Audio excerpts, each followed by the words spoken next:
Hello, my sewing bees. Today I'm pleased to introduce you to the Holiday Clutch. This elegantly festive clutch is made entirely in the hoop with your embroidery machine.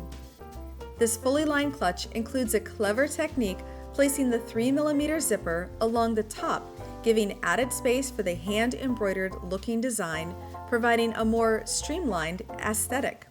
The 19 pages worth of instructions include full-color photos of every step. In fact, some steps even include multiple photos. Plus, I've created an add-on video course with nearly an hour of education broken into 7 lessons and lifetime access. Need to see a step again? Just stop, rewind, and play back. My video courses are just like taking an in-person class from me because as I teach, I share extra bonus tips and tricks that aren't necessarily mentioned in the instructions. For example, insight information to stabilizers, notions and needle tips, and cutting and pressing tricks, and more. Buy your holiday clutch in the hoop project today, and don't forget to treat yourself to the add-on video course. And until I see you next time, I hope you have a holly day. Bye-bye.